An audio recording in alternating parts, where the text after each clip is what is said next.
খরস্রোতা নদী, চারদিকে ঘন জঙ্গল। সেই জঙ্গলে প্রতিদিন রাতের বেলায় এক সুন্দরী পিশাচিনী বা যক্ষিণী অর্ধ উলঙ্গ অবস্থায় ঘুরে বেড়ায় নতুন শিকারের খোঁজে। Hello and welcome to AST story. জঙ্গলের ভেতরে একটা প্রাচীন ভাঙাচোরা মহল আছে। ওই মহলের পাশে অনেকগুলো কবর, কিন্তু অবাক ব্যাপার, সেই মহলে মানুষ মাত্র দুজন বাস করে। আর যে দুজন বাস করে তাদের মধ্যে একজন মানুষের কোনো নাম নেই। কেন? আর আরেকজন মানুষের নাম তো আছে, কিন্তু সেই মানুষটা যে কে সেটাই রহস্য। দুর্ভাগ্যবশত এই জঙ্গলের মধ্যে এসে পড়ে একজন, আর এই অভিশপ্ত রাজমহলের ভেতরে তার সঙ্গে যা যা শুরু হয় শিহরিত করে তুলবে। আর এটা যে সময়ের কাহিনী, যে যুগের কাহিনী, সেই যুগে ঈশ্বরের কোনো অস্তিত্ব নেই, শুধু আছে শয়তান। গত বছর অর্থাৎ 2023 সালে এই মাস্টারপিস মুভিটা রিলিজ হয়, কিন্তু অবাক ব্যাপার হলো আজকে সময়ের মুভি হলেও এই সম্পূর্ণ মুভিটা ব্ল্যাক অ্যান্ড হোয়াইটে। কেন? এটাও মুভি শেষে আমি বলে দেব। একটা সেরা হরর ফ্যান্টাসি মাস্টারপিস মুভি এএসটি স্টোরি প্রেজেন্টস ব্রহ্মযুগম। সময়টা 17 দশক। দুটো লোককে একটা ঘন জঙ্গলের মধ্যে বসে থাকতে দেখা যায়। দেখে মনে হচ্ছিল তারা কোনো একটা কিছুর ভয়ে যেন পালিয়ে সেই জঙ্গলের মধ্যে আশ্রয় নিয়েছে। তারা কিছু কাঠ জোগাড় করে আগুন জ্বালায়, কিন্তু তখনই হঠাৎ করে তাদের মধ্যে থাকা কোরা নামের এই লোকটা কেমন যেন অদ্ভুত আচরণ করতে শুরু করে।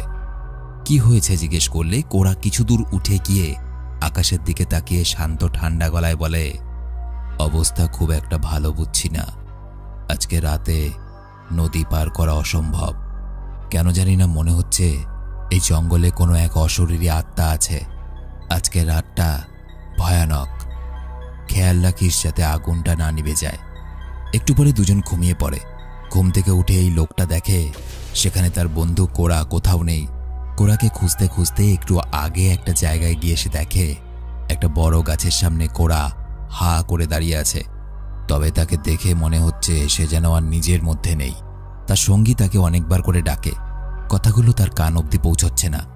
হঠাৎ করে দেখা যায় জঙ্গলের উল্টো পাশে ওই বড় গাছটার ওপার থেকে গয়না পরা এক অর্ধ উলঙ্গ ওই সুন্দরী মেয়েটা বেরিয়ে আসে। তাকে দেখেই এই লোকটা হঠাৎ আতকে উঠে বলে, যক্ষিণী। যক্ষিণী কথার অর্থ হলো পিশাচিনী। পিশাচিনীরা নিজেদের মায়াজালে কাউকে ফাঁসিয়ে সেই মানুষটাকে হত্যা করে ফেলে, ঠিক যেমন করে কোরাকে নিজের মায়াজালের বশে সে বশীভূত করে ফেলেছে এবং তারপর তার নগ্ন শরীরের মোহে জড়িয়ে কোরার সঙ্গে ঘনিষ্ঠ হওয়ার ছল করে কামড়ে ছিঁড়ে খায় এই যক্ষিণী। লোকটা নিজের সঙ্গীকে হারিয়ে প্রাণ বাঁচাতে জঙ্গলের মধ্য দিয়ে ছুটতে ছুটতে সেই নদীটা খুঁজে বার করার চেষ্টা করে, যে নদীটা পার করলে এই ভয়ঙ্কর জঙ্গলটাকে পার করতে পারবে। বেশ কয়েকদিন জঙ্গলের নানান জায়গায় ঘুরে লোকটা শেষ পর্যন্ত নদীটা খুঁজে পায়, কিন্তু নদীটা খরস্রোতা নদী, পাহাড়ের উপর থেকে ঝর্ণা হয়ে নিচে নেমে গেছে। কাজেই এই সময় যতটা জল আছে নদীতে, এই নদী পার করা প্রায় অসম্ভব। ক্লান্ত এবং ক্ষুধার্ত শরীর নিয়ে চলতে চলতে জঙ্গলের প্রান্তে এই ভাঙা চোরা পুরনো একটা প্রাসাদের সামনে পৌঁছায় সে। চারিদিকে কেমন যেন বড় বড় ঘাসের জঙ্গল, জায়গাটা থমথমে। সেখানে ঢুকেই সে দেখতে পায় কিছু নারকেল পড়ে আছে।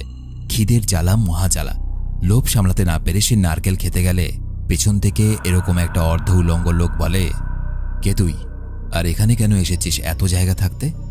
লোকটার কথা শুনেই লোকটা ভয়ে ভয়ে বলে, নদী পার করতে না পেরে জঙ্গলে পথ হারিয়ে ফেলেছি, আমাকে একটু সাহায্য করুন। ওই পাশ থেকে ভারী গলায় তখন একটা আওয়াজ ভেসে আসে, কে রে, কে ঢুকেছে আমার প্রাসাদে? কে আছিস? ওকে বলে দে আমার অনুমতি ছাড়া এখানে একটা মাছি পর্যন্ত ঢুকতে পারে না। এই কথাটা শুনে লোকটাকে অন্দরমহলের সামনে নিয়ে গিয়ে দাঁড় করানো হয়। দেখা যায় বেরিয়ে আসে এই প্রাসাদের মালিক, এর নাম কড্ডুমান পট্টি, এবং এতক্ষণে লোকটা নিজের নাম জানায়। লোকটা বলে, আমার নাম থেওয়ান, পেশায় আমি একজন পানন। পানন কথার অর্থ হলো আগেকার দিনে গান শুনিয়ে রাজার ঘুম ভাঙাতো যারা, তাদেরকে পানন বলা হতো। আমি যেই রাজ্যের রাজার দাস হিসাবে থাকতাম, সেই রাজ্যে গৃহযুদ্ধ লেগেছে এবং কোনো রকমে প্রাণ বাঁচিয়ে আমি আর আমার বন্ধু নদী পার করার জন্যই জঙ্গলের মধ্যে ঢুকি, কিন্তু তারপর বন্ধুকে হারিয়ে আমি এই প্রাসাদে এসে উপস্থিত হয়েছি। কড্ডুমান পট্টির লোকটাকে দেখতে কেমন যেন অদ্ভুত, চোখে মুখে কেমন যেন অশুভ ছায়া। হঠাৎ করে বলে, গান পারিস? শোনা একটা গান। থেভান এমনিতেই এরকম একটা মানসিক অবস্থায় ছিল, তার গান গাইতে ইচ্ছে না করলেও গান গাইতে হলো তাকে, কারণ তখনকার দিনের নিচু জাতির মানুষেরা উঁচু জাতির কোনো মানুষের কোনো কথা ফেলতে পারত না।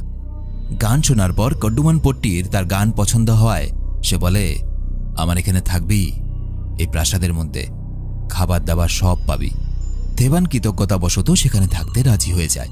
দেখা যায় যেই লোকটা প্রথম থেভানকে ডাব খেতে দেখেছিল সেই লোকটা হলো এই প্রাসাদের রাঁধুনি। রাঁধুনি থেভানকে থাকার ঘরে নিয়ে যায়।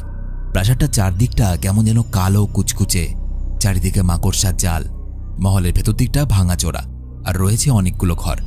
মহলের ভেতরের ঘরগুলোতে বাইরের আলো পৌঁছয় না, কেমন যেন গা ছমছম করতে থাকে থেভানের।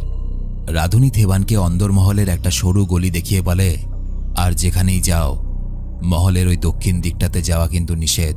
মনে রেখো, তোমার আগেও একবার ওই দক্ষিণ দিকে খাজানার লোভে একজন গিয়েছিল, সে আর ফিরে আসেনি।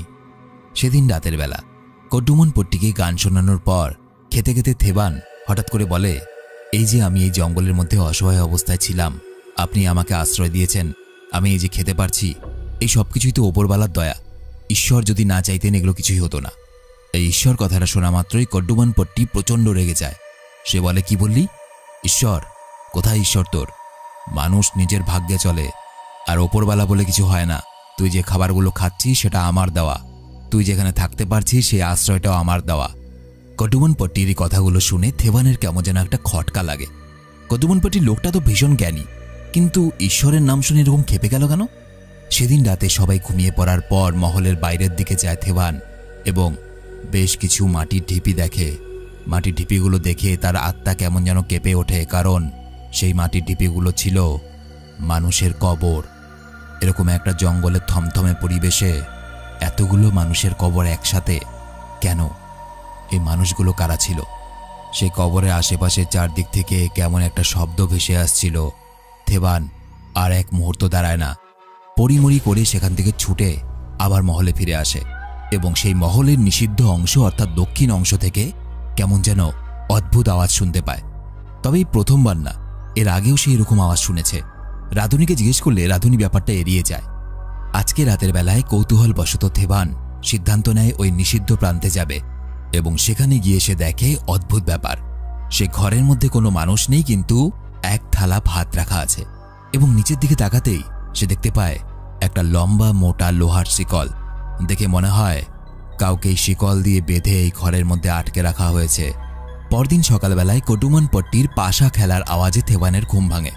ও হ্যাঁ, আরেকটা ব্যাপার, থেভান কখন ঘুমোচ্ছে কখন জাগছে কিছুই মনে থাকছে না, কখন রাত হচ্ছে কখন সকাল হচ্ছে। যাই হোক, এই ব্যাপারে পরে আসছি। তো বাইরে বেরিয়ে থেভান দেখে কড্ডুমান পট্টি একা একাই পাশার দান চালছে। থেভান একটু এগিয়ে গিয়ে সেই খেলার প্রতি আগ্রহ দেখায়। কড্ডুমান হেসে বলে, তুই খেলা জানিস? আয় আমার সাথে খেল, কিন্তু মনে রাখিস আমার সাথে খেলতে গেলে কিন্তু তোকে একটা জিনিস কিছু না কিছু বাজি রাখতে হবে। থেভান বলে, আমি গরিব মানুষ, আমার কাছে বন্ধক দেওয়ার মতো কিছুই নেই। কড্ডুমান পট্টি তার দিকে হেসে তাকিয়ে বলে, আছে তো, সবথেকে গুরুত্বপূর্ণ জিনিস হলো সময়। তোর বাকি জীবনের যতটুকু সময় বেঁচে আছে সেটা দে আমাকে, সারা জীবন আমার দাস হয়ে এখানেই থাক। থেভান ভয় পেয়ে যায় এবং পাশা খেলতে না করে দেয়, কিন্তু কড্ডুমান পট্টি চালাকি করে থেভানকে দিয়ে পাশার প্রথম চালটা চালিয়ে দেয় এবং নিজের চালের বেলায় পাশার গুটিটা নিজের কোনো একটা অলৌকিক শক্তির দ্বারা পাল্টে দেয়। কড্ডুমান পট্টি জিতে যায়। সেদিন রাতের বেলায় থেভান যখন রান্নাঘরে যায়, রাঁধুনি তাকে দেখে কেমন আফসোসের সুরে বলে ওঠে, শেষ অবধি তোকেও বন্দি বানালো ওই শয়তানটা। থেভান রাঁধুনির কথায় বিশেষ পাত্তা না দিয়ে সেখান থেকে চলে যায়। খেতে বসার সময় কড্ডুমান পট্টি থেভানকে বলে, একসময় তোমার মতোই একটা লোক এই মহলে থাকতে এসেছিল, তবে কিছুদিন পর ওই যে রাঁধুনিকে দেখেছ, ওই রাঁধুনি থেকে সাবধান। ওই রাঁধুনি ওই লোকটাকে পাগল করে দেয় এবং শেষ পর্যন্ত ওই লোকটা আমাকে বিভিন্নভাবে বিরক্ত করতে শুরু করে। তারপর আমি কি করেছিলাম জানো? লোকটাকে শাস্তি দেওয়ার জন্য মহলের বাইরের দিকের একটা জমির নিচে পুঁতে রেখেছিলাম লোকটাকে, সারা জীবনের মতো জ্যান্ত। একটা লোককে জ্যান্ত পোতার কথা এরকম সাবলীলভাবে বলতে দেখে থেভান হা হয়ে যায় এবং একইভাবে সে বুঝতে পারছে না যে অবিশ্বাস কাকে করবে, সেই রাঁধুনিকে নাকি কড্ডুমান পট্টিকে। কিন্তু এতটুকু সে ভালো করে বুঝতে পেরেছে, এই ঘন জঙ্গলের মধ্যে এই ভাঙা প্রাসাদে সে খুব ভালোভাবে ফেঁসে গেছে, আটকে গেছে। একটু পরে সেখানে রাধুনী আসে এবং রাধুনীর সঙ্গে কডুমনপট্টির তর্কাতর্কি শুরু হয়। এবং এই সময় থেভান এমন একটা দৃশ্য দেখে যেটা সে কল্পনা করতে পারেনি। সে দেখে কডুমনপট্টি চেয়ারে বসেই দূরে থাকা সেই রাধুনীকে নিজের কাছে টেনে নিয়ে আসে কোনো এক অজানা শক্তির বলে এবং তার গলা চিপে ধরে। কিন্তু অবাক ব্যাপার, রাধুনীকে কিন্তু সে মারে না। কেন? যেই লোকটাকে সামান্য বিরক্ত করলেই সেই লোকটা জ্যান্ত মাটির মধ্যে পুঁতে দেয় মানুষকে, সেই লোকটা রাধুনীকে কেন ছেড়ে দিল? এর উত্তর পরে পাওয়া যাবে। থেভান কিন্তু এতক্ষণে পরিষ্কার বুঝে গেছে যে কডুমনপট্টি কোনো সাধারণ মানুষ নয়, কোনো এক বিশেষ শক্তি আছে তার মধ্যে। রাত আরও গভীর হয়। রাধুনীকে গিয়ে জিজ্ঞেস করে থেভান, কডুমনপট্টি আসলে কে? রাধুনী বলে, যদি কডুমনপট্টির ব্যাপারে জানতে হয় তাহলে সবার আগে তোমাকে এই মহলের ইতিহাস জানতে হবে। সে বহু বছর আগেকার কথা।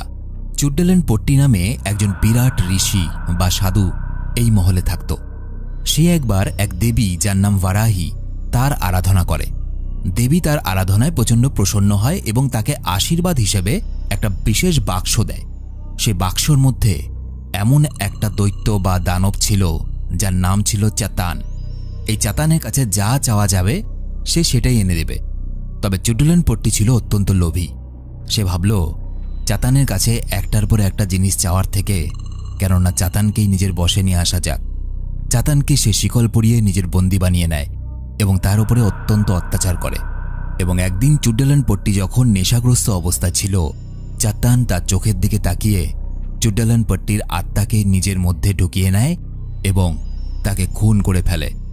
তবে চাতান কিন্তু শুধুমাত্র চুড্ডেলেনপট্টিকে খুন করেই থেমে থাকেনি। চুড্ডেলেনপট্টির বংশের মেয়ে, বাচ্চা সহ সকলকে নির্মমভাবে হত্যা করে। তারপর থেকে অনেক ঋষি মুনি চাতানকে বশ করার চেষ্টা করে, কিন্তু পারে না। শেষমেশ কুড্ডুলেনপট্টি নামের একজন, যে কিনা চুড্ডেলেনপট্টির বংশধর ছিল, সে এই মহলে আসে এবং চাতানকে নিজের বশে নিয়ে আসে। এসব শুনতে শুনতে থেভান ভাবে, তাহলে সেদিনই গুপ্ত ঘরে গিয়ে যে শিকলটা সে দেখেছিল সেটা দিয়েই হয়তো চাতানকে বেঁধে রাখা আছে। পরের দিন রাতের বেলায় থেভান এমন কিছু দেখে ফেলে যেটা সে কল্পনাও করতে পারেনি। সে দেখতে পায়, ওই যে সেদিন তার বন্ধু কোরাকে নিয়ে সে জঙ্গলে ঘুরে বেড়াচ্ছিল, তখন তারা যে পিশাচিনীকে বা যক্ষিণীকে দেখেছিল, সেই যক্ষিণী এই মহলের দিকেই আসছে। জঙ্গলে থাকা কীটপতঙ্গ পোকাগুলো কেমন যেন আওয়াজ করা শুরু করেছে একসাথে। এবং থেভান দেখে একটা ঘরে বসে গায়ে ছাই ভস্য মেখে কড্ডুমনপট্টি বসে আছে। সেই যক্ষিণী কড্ডুমনপট্টির সামনে আসে এবং দেখা যায় সেই পিশাচিনী কড্ডুমনপট্টির সঙ্গে যৌন সম্পর্কে লিপ্ত হচ্ছে। একটা পিশাচিনী একটা মানুষের সঙ্গে যৌন সম্পর্কে লিপ্ত হচ্ছে, এটা দেখে থেভানের মাথায় ঘুরে যায়। পরের দিন সকালবেলায় থেভান ঠিক করে নেয়, আর যাই হয়ে যাক না কেন এই মহলে আর এক মুহূর্ত থাকবো না। কারণ এই মহলটা সম্পূর্ণ অভিশপ্ত মহল হয়ে দাঁড়িয়েছে, যেখানে রাতের বেলায় একটা পিশাচিনী এসে মানুষের সঙ্গে যৌন সম্পর্কে লিপ্ত হয়। থেভান চলেই যাচ্ছিল, এমন সময় সেখানে কড্ডুমনপট্টি এসে তার সামনে দাঁড়ায় আর শান্ত স্বরে বলে, দেখো, তুমি এখান থেকে যেতে চাইলে যেতেই পারো, কিন্তু কত দূর যাবে?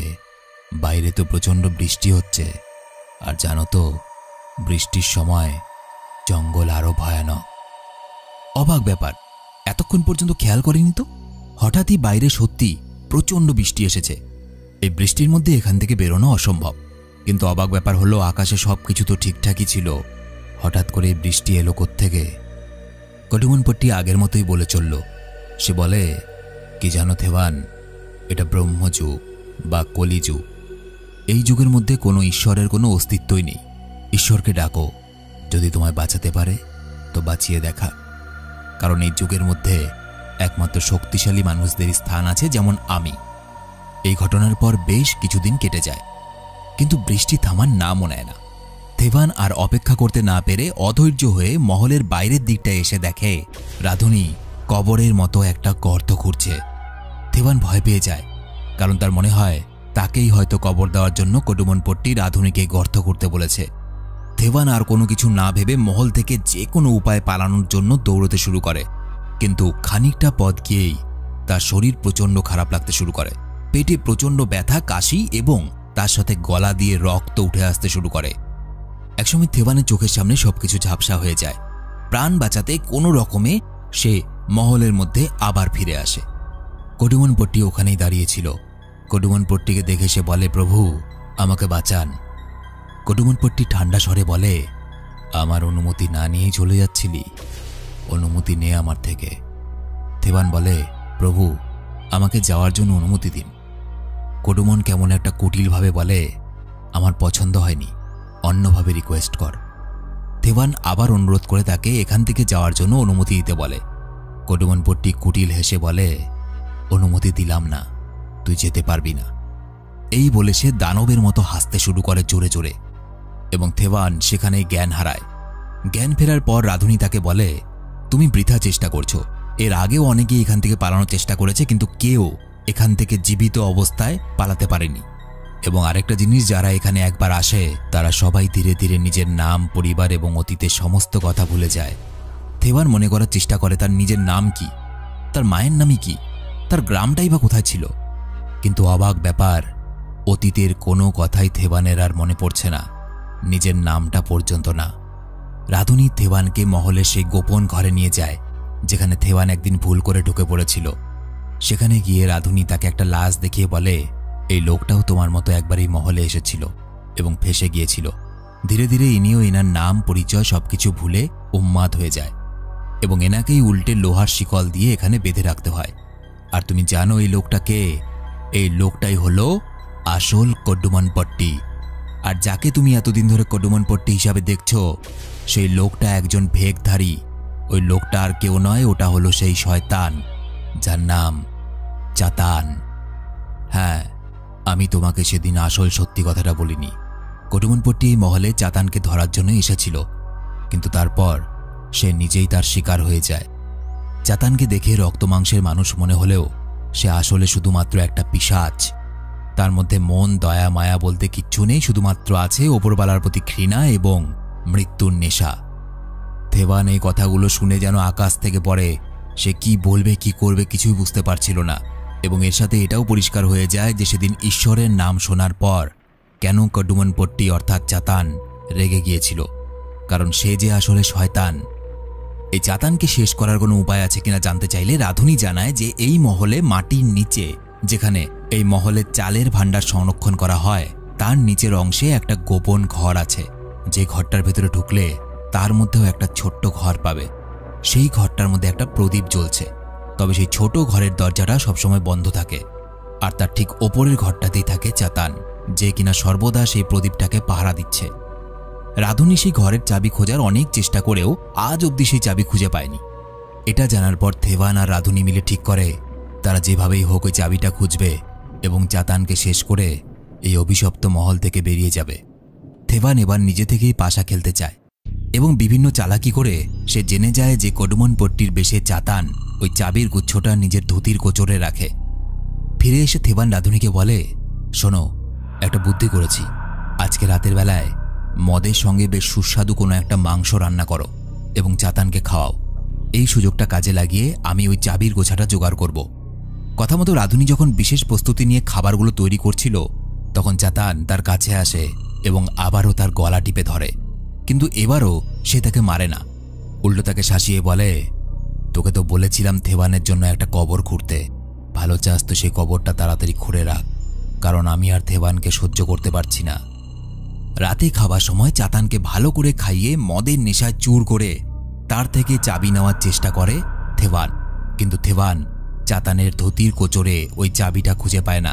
চাতান ছিল অত্যন্ত চতুর। সে আসলে মদের নেশায় ঘুমিয়ে পড়েনি, নেশাগ্রস্ত হওয়ার নাটক করছিল।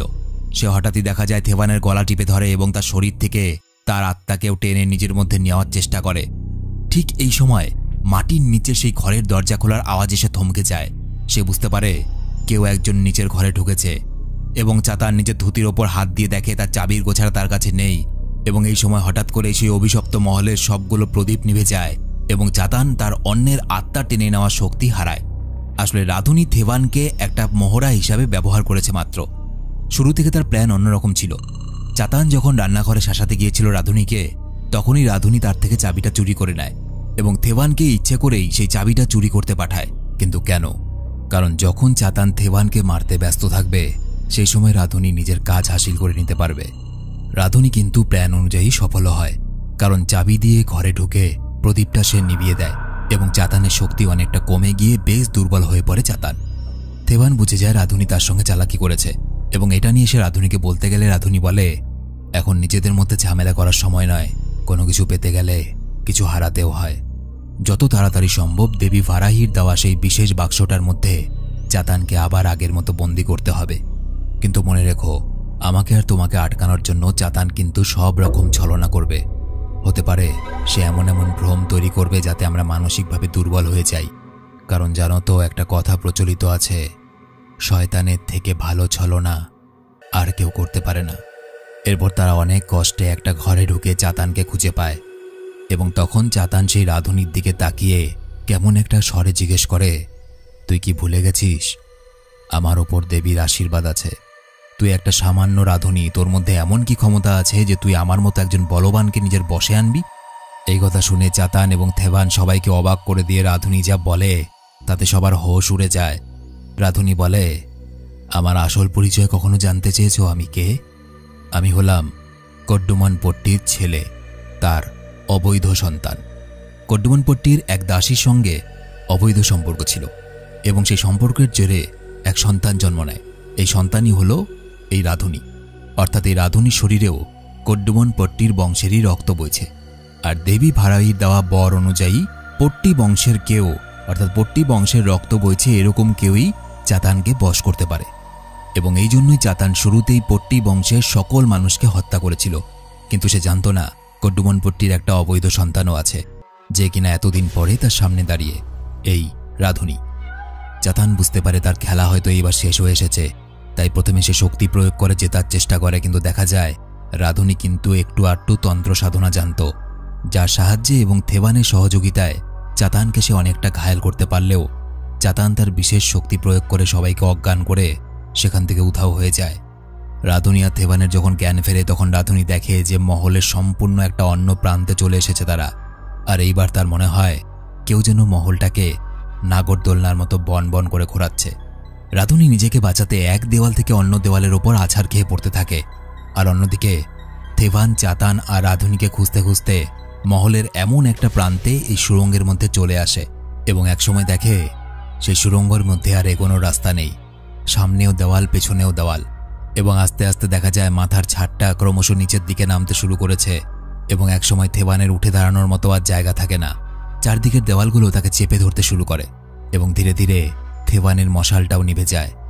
দৃশ্য পাল্টায়, দেখা যায় অনেকক্ষণ ধরে চেষ্টা করার পর রাধুনি তার বাবা মানে আসল কড্ডুমানপট্টি শেখানো মন্ত্র প্রয়োগ করে চাতানকে খুঁজে বার করে এবং ততক্ষণে থেভান যেখানে আটকে পড়েছিল সেখানে দেওয়ালের একটা কমজোর অংশ ভেঙে সে বেরিয়ে আসে এবং তাকে দেখে রাধুনি ভারাহির সেই বিশেষ বাক্সটা দেখায় যেখানে চাতানকে বন্দি করতে হবে এবং সেটা খুলতে বলে। চাতান আবারও থেভানকে নিজের কথার জালে ফাঁসিয়ে ভয় দেখায়। এই সুযোগে চাতান রাধুনির উপর ঝাঁপিয়ে পড়ে এবং মাটিতে ফেলে তার গলা টিপে ধরে। তবে এবার অনেক সাহস জোগাড় করে থেভান চাতানের ঘাড়ে ছুরি মেরে দেয়।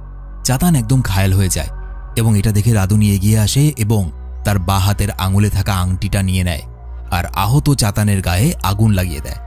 চাতান যন্ত্রণায় ছটফট করতে থাকে এবং চাতানের গায়ের আগুন প্রাসাদের বেশ কিছু জায়গায় লেগে যায়। একসময় কড্ডুমানপট্টির রূপ ধরা যে শরীরের মধ্যে চাতান ছিল সেই শরীরটা পুড়ে শেষ হয়ে যায়, কিন্তু চাতান তো শেষ হয় না। ওই জ্বলে যাওয়া লাশটার মধ্য থেকে আসল চাতান বেরিয়ে আসে। কি ভয়ঙ্কর সেই রূপ! তার একটা হুঙ্কারে মহলের চারদিক কেঁপে ওঠে। রাধুনি যে আংটিটা নিয়েছিল সেই আংটিটাই হলো চাতানকে কন্ট্রোল করার চাবিকাঠি। ওই আংটিটা পরে তাকে বাক্সে বন্দি করার পালা এবার। তাই এবার তাকে উদ্দেশ্য করে রাধুনি বলে ওঠে, আমি এই দিনটার জন্য বহুকাল অপেক্ষা করেছি, আজ থেকে আমি তোর মালিক। এই বলে সে আংটিটা পরতে গেলে থেভান তাকে বাধা দিয়ে বলে, এই আংটিটা দয়া করে পরবেন না। আপনি তাহলে এতদিন এই মহলে ছিলেন শুধুমাত্র ক্ষমতার লোভে, ওই শয়তানটাকে বশ করার জন্য? আপনি কি ওর শেষ চান না? আর আপনি যদি এই আংটি এখন পরেন তাহলে আপনিও আপনার পূর্বপুরুষদের মতো ভালো খারাপের বিচার হারাবেন এবং ধীরে ধীরে ওই চাতান আপনাকেও নিজের কবলে করে নেবে। কিন্তু রাধুনি বলে, আমি ছিলাম অবৈধ সন্তান, তার কোনো কিছুর ওপরই আমার অধিকার ছিল না। তবে আজ কেউ আমাকে থামাতে পারবে না। এই শয়তানকে বশ করব আমি, আর এই মহলের রাজা হয়ে উঠব আমি। আর তুমি যদি আমাকে বাধা দিতে আসো তাহলে তোমাকেও শেষ করে ফেলবো। এই কথা শোনার সাথে সাথে থেভানের মাথায় আগুন জ্বলে যায়। সে বুঝতে পারে শুধুমাত্র ক্ষমতা আর শয়তানের শক্তি পাওয়ার জন্য রাধুনী তাকে ব্যবহার করেছে। তাদের মধ্যে হাতাহাতি শুরু হয়। রাধুনী থেভানকে মারার অনেক চেষ্টা করে, কিন্তু উল্টো থেভান তার উরুতে, বুকে এবং পায়ের পেছনে ছুরি মেরে দেয়। এরপর থেভানকে বাগে পেয়ে রাধুনীও তার পিঠে ছুরি বসিয়ে দেয় এবং তার পেটের ওপর কামড় দিয়ে ধরে। দেখা যায় পুরো মহলটা এবার কেঁপে উঠছিল, কারণ চাতানের গায়ে যখন আগুন লেগেছিল মহলের অনেক জায়গায় আগুন সেই ছড়িয়ে পড়েছিল। মহলের সেই অংশগুলো থেকে মহলের নিচের তলায় আগুন পুরোপুরি ছড়িয়ে পড়েছে। ধস্তাধস্তিতে মাটির ওপর পড়ে যাওয়া সেই আংটিটাকে থেভান তুলে নিতেই মহলের চারদিক কেঁপে ওঠে এবং তারপর পুরো প্রাসাদটা ধসে পড়তে থাকে। এই পর্যায়ে মনে হয় যে থেভান আর রাধুনী হয়তো দুজনেই সেখানে চাপা পড়ে মারা গেছে, কিন্তু মুভি শেষে দেখা যায় থেভান এত কিছুর পরেও কোনোভাবে বেঁচে গেছে এবং তাকে দেখে মনে হয় সে মানসিকভাবে প্রচণ্ড দুর্বল এবং বিধ্বস্ত হয়ে গেছে। টলতে টলতে কোনোভাবে প্রাসাদের ওই ভগ্নস্তূপ থেকে বেরিয়ে আসে সে। তবে তাকে দেখতে কেমন যেন অন্যরকম লাগছিল। তার চোখের চাহনি, মুখভঙ্গি সবকিছু কেমন যেন পাল্টে গেছে। থেভান জঙ্গলের মধ্য দিয়ে যখন কোনো মতে তার ক্লান্ত দেহটাকে নিয়ে এগিয়ে যাচ্ছিল, ঠিক তখনই দেখা যায় রাধুনী জীবিত। রাধুনী এসে তার ওপর ঝাঁপিয়ে পড়ে। সেও মারা যায়নি। তার বাঁ দিকটা আগুনে ঝলসে গেছে এবং তার শরীরে নানান জায়গায় ভারী পাথর পড়ে থেতলে গেছে। তবুও যেন ওই আংটির লোভে সে অন্ধের মতো ছুটে এসেছে, কারণ লোভ বড়ই খারাপ জিনিস, ভালো মানুষকেও শয়তান করে তোলে। থেভানকে মাটিতে ফেলে সমানে ঘুষি মারতে থাকে। তবে মারতে মারতে একসময় রাধুনী বলে ওঠে, এ কি, তোমার বাঁ কানে একটা দুল ছিল না? তোমার বাঁ কানের দুলটা ডান কানে কি করে এলো? এটা শুনে থেভান একইভাবে স্থির দৃষ্টিতে তার দিকে তাকিয়ে থাকে এবং রাধুনীকে দেখা যায় কেমন যেন ভয় পেয়ে সে ছুটে সেখান থেকে পালানোর চেষ্টা করে। কিছু দূর আসার পর সে দেখতে পায় কিছু পর্তুগিজ সৈনিককে। এটা সেই সময় ছিল যখন পর্তুগিজরা ভারতের বিভিন্ন জায়গায় তাদের আধিপত্য বিস্তার করছিল। তারা এই রাধুনীকে একজন পাগল ভারতীয় ভেবে নেয় এবং তাকে গুলি করে মেরে ফেলে। এবার এখানে প্রশ্ন আসে, থেভানের তো বাঁ কানে দুল ছিল, সেটা ডান কানে কি করে এলো? আসলে থেভান এখন আর নিজের মধ্যে নেই। থেভানের মধ্যে বসবাস করছে শয়তান, চাতান। এবং আমরা দেখেছি চাতান যার শরীরে বসবাস করে সেই শরীরটা তার সম্পূর্ণ নিজের হয়ে যায়। সুতরাং সে এখন যেহেতু থেভানের দেহে আছে, তো এটা হতে পারে কানের দুলটা বাঁ কান থেকে খুলে ডান কানে সেই লাগিয়েছে, অথবা ধস্তাধস্তিতে সেই কানের বালিটা বা কানের দুলটা যখন খুলে পড়েছিল চাতান ভুলবশত সেটা বাঁ কানের বদলে ডান কানে লাগিয়েছে। এবং এটা বুঝতে পেরেই যে এখন থেভানের দেহে চাতান বসবাস করছে, রাধুনী সেখান থেকে পালায় প্রাণ বাঁচানোর জন্য।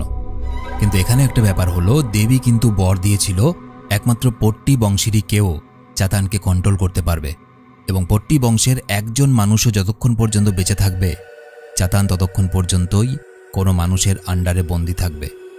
যখন পট্টি বংশের আর কেউ থাকবে না, চাতান কিন্তু মুক্ত, যে থেভানকে সে মেরে ফেলেছে এবং থেভানের দেহটা এখন তার এবং সে এখন মুক্ত এবং আগের থেকেও বেশি ভয়ানক। এবার আসি মুভির কিছু ফ্যাক্ট বা হিডেন মিনিংয়ে। আগে বলি মুভিটা ব্ল্যাক অ্যান্ড হোয়াইট কেন। দেখো, এখানে যে কাহিনীর কথা বলা হয়েছে সেটা 1700 শতাব্দী এবং সেই সময় অর্থাৎ পুরনো একটা সময়কে বোঝানোর জন্যই পুরো মুভিটা ব্ল্যাক অ্যান্ড হোয়াইট করা হয়েছে। এটা ছিল একটা টেকনিক্যাল ফ্যাক্ট। এছাড়াও এই মুভিটা ব্ল্যাক অ্যান্ড হোয়াইট করার অন্যতম কারণ হলো মানুষের মধ্যে দুটো রূপ থাকে, এক সাদা এক কালো, আর আরেকটাকে বলা হয় ধূসর। সাদা যে সে ভালো মনের, কালো যে সে খারাপ মনের, আর ধূসর যে মানুষ সে কিছুটা ভালো কিছুটা খারাপ। এখানকার চরিত্রগুলোকে সেরকমই দেখানো হয়েছে। ভালো করে মনে করলে দেখো, প্রতিটা চরিত্রই কিন্তু কখনো ভালো মনে হয়েছে, কখনো খারাপ মনে হয়েছে। এমনকি থেভানও পুরো মুভি জুড়ে ভালো চরিত্র থাকলেও শেষ পর্যন্ত সে ওই আংটিটাকে নিজে পরে নিয়েছিল। লোভ তার মধ্যেও কাজ করেছিল।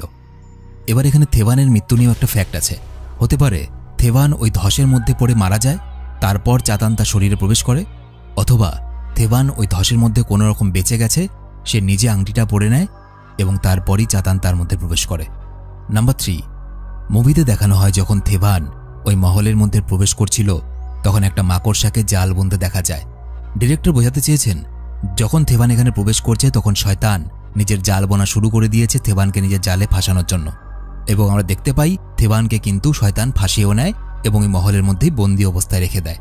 এবং এই মাকড়সাকে খুব ভালো করে লক্ষ্য করলে আরেকবার দেখতে পাওয়া যায় যখন পাশা খেলায় থেভান হেরে যায়, বা বলা ভালো কড্ডুমনপট্টি রূপী চাতান থেভানকে নিজের জালে ফাঁসিয়ে পাশা খেলায় হারিয়ে দেয় এবং তাকে আজীবন তার ওখানে বন্দি থাকার কথা বলে। সেই সময় দেখা যায় ওই মাকড়সাটা যেটা কিনা জাল বুনছিল, ওর জাল বোনা শেষ হয়ে গেছে। অর্থাৎ এটার মাধ্যমে এটা বোঝাতে চেয়েছে যে ওকে ফাঁসানোর অর্থাৎ থেভানকে ফাঁসানোর যে প্রক্রিয়া চলছিল ওখানে সেটা কমপ্লিট হয়েছে, ঠিক যেমন মাকড়সাটার জাল বোনা কমপ্লিট হয়েছে। ফ্যাক্ট নাম্বার 4, থেভান যখন নদী পার করতে না পেরে জঙ্গলে ঘুরে বেড়াচ্ছিল তখন সে পথে একটা পতঙ্গ দেখতে পায় এবং তারপরেই দেখা যায় থেভান ওই পট্টির মহলে গিয়ে ঢোকে। ডিরেক্টর বোঝাতে চেয়েছেন যেমন আগুনের শিখা দেখলে পতঙ্গ তার দিকে ছুটে যায়, ঠিক তেমনই থেভান ওই মহলের দিকে গেছিল। ওই পতঙ্গটা আসলে থেভানেরই রেফারেন্স ছিল এবং ওই মহলে ঢোকাই থেভানের কাল হয়ে দাঁড়ায়। ফ্যাক্ট নাম্বার 5, বিভিন্ন পিশাচ তন্ত্র বা পিশাচ সাধনা তন্ত্র সাধনাতে বলা হয় শয়তান ততক্ষণ পর্যন্ত তোমাকে কিছু করবে না যতক্ষণ পর্যন্ত তুমি শয়তানের কাছে নিজে না ধরা দাও।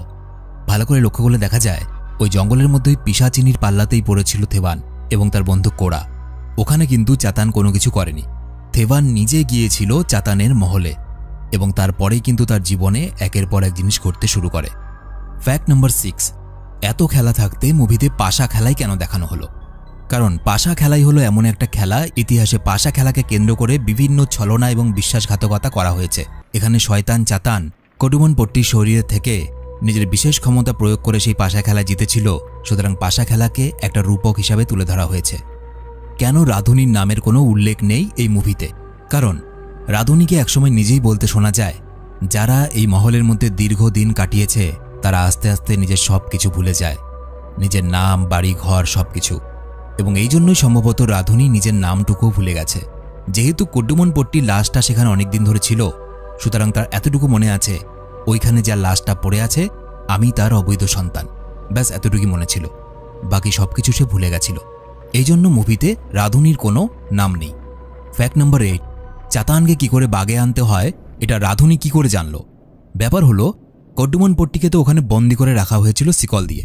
কডুমন পট্টি অনেক কষ্ট করে সেখানে কোনোরকমভাবে বেঁচে ছিল বহুদিন পর্যন্ত এবং এই সময় সে রাধুনিকে নিজের সবকিছু শিখিয়ে গেছে। নিজে যে তন্ত্রবিদ্যা জানত সেগুলো, চাতানকে কি করে বসে আনতে হয় সেগুলো, প্রদীপের ব্যাপার সবকিছু শিখিয়ে গেছে। এবারে সেই মুভির লাস্ট ফ্যাক্টে, থেভান যখন চাতানকে নিয়ে স্বপ্ন দেখছিল তখন চাতানের যে রূপ দেখানো হয়েছিল বা চাতানকে যেরকম দেখতে, আসলে কিন্তু চাতানকে সেরকম দেখতে ছিল না। এবার প্রশ্ন আসতে পারে থেভানের স্বপ্নে চাতানের রূপ দেখানো হলো এক, আর মুভিতে চাতানকে যখন সত্যিকারের দেখানো হলো তখন তাকে আলাদা দেখানো হলো কেন?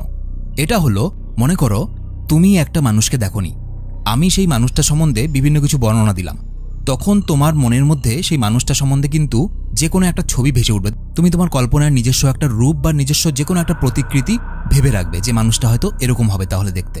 থেভান চাতানকে কখনো নিজের চোখে দেখেনি, সে রাধুনির কাছে শুনেছিল যে চাতান এরকম দেখতে এরকম দেখতে, এবং এই জন্য চাতানের একটা রূপ বা প্রতিকৃতি তার মনের মধ্যে ছিল এবং এই জন্য সে যখন স্বপ্নে দেখেছে সে নিজের মতো করে চাতানকে ওখানে দেখেছিল।